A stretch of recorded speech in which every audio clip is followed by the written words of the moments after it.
নমস্কাৰ, আসসালামু আলাইকুম। আজি মই মৰিচা শাকৰ লগত মাছৰ পেটুৰ ভাজি বনাম, আপোনালোকে চাই যাব। এইখিনি মই ভালদৰে ধুই মেলি লৈছোঁ। সাধাৰণভাৱে ৰেডি কৰিছোঁ, বেছি ৰহন খুৱাই বনোৱা নাই, কাৰণ কিছুমান বস্তু বেছি মছলা পাতি বহুত কিবা দিলেও সোৱাদটো কিবাহে হৈ যায়। কাৰণ যিবিলাক আমাৰ থলুৱা শাক পাচলি এইবোৰ সাধাৰণভাৱে বনালেহে মই ভাবোঁ, আৰু সকলোৰে ধাৰণাবিলাক বেলেগ। মই ভাবোঁ চিম্পলকৈ একেবাৰে সাধাৰণকৈ কম মছলাৰে বনালেহে বেছি সোৱাদ লগা হয়। শাকখিনি মই সৰু সৰুকৈ কাটি ল'লোঁ। এতিয়া এইখিনি মই মাছৰ পেটু আৰু মাছৰ লগত ভাজি কৰিম। আগতে মোৰো বেয়া লাগিছিলে এই শাকটো খাবলৈ, কাৰণ ৰঙা হয়। তাৰপিছত হাজবেণ্ডে ক'লে হেল্থি হয়। হাজবেণ্ডে শাক বহুত ভাল পায়, চাটনি ভাল পায়, মোৰো বহুত প্ৰিয় চাটনি। কিন্তু এই শাকটো মই খাই পোৱা নাছিলোঁ যিহেতু। এতিয়া খোৱাৰ পিছত হেল্থি বস্তু খাবই লাগিব, যিহেতু বহুত ভাল লাগে। এতিয়া বনাওঁ আৰু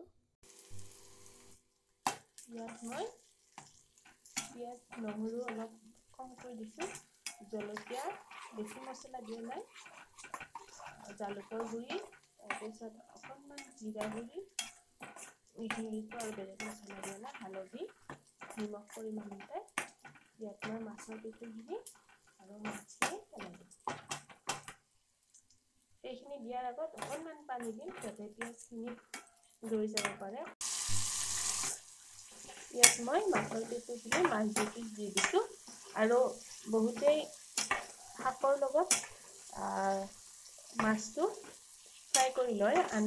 আন চব্জি বনালে যেনেকৈ মাছ ফ্ৰাই কৰি লয়, শাকৰ লগতো ফ্ৰাই কৰি লয়। কিন্তু শাকৰ লগত ফ্ৰাই কৰি নল'লে কেঁচাকৈ বনালেহে বেছি সোৱাদ লগা হয়। বহুতে এনেকৈ কেঁচাকৈও বনায়, কিন্তু কিছুমানৰ ঘৰত বা খোৱা মনত পৰে, কিছুমানে তেনেকৈ বনায়, ফ্ৰাই কৰিয়ে বনায়।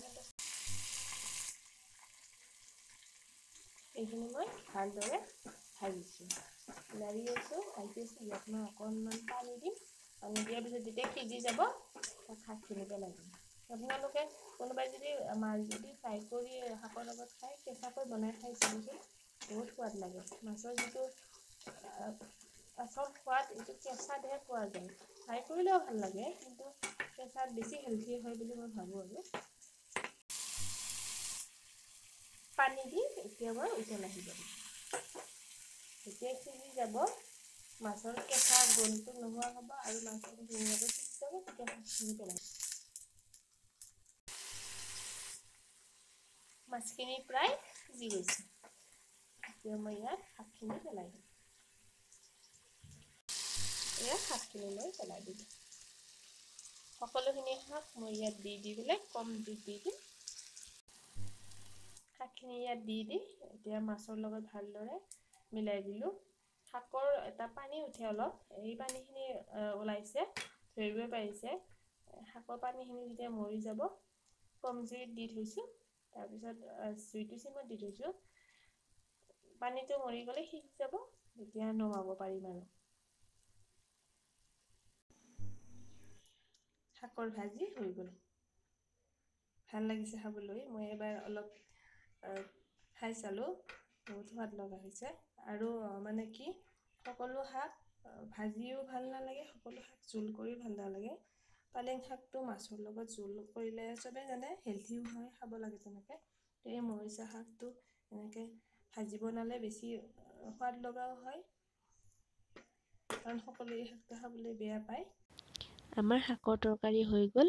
ভাজিখন বহুত সোৱাদ লগা হৈছিল। মই বনোৱা বুলি নহয়, আপোনালোকে বনালেও বহুত সোৱাদ লগা হ'ব, বহুত ভাল লাগিছিল। সৰু বাচ্ছাকো খুৱাব, হেল্থি হয়। বাৰু আজিলৈ আহিছোঁ।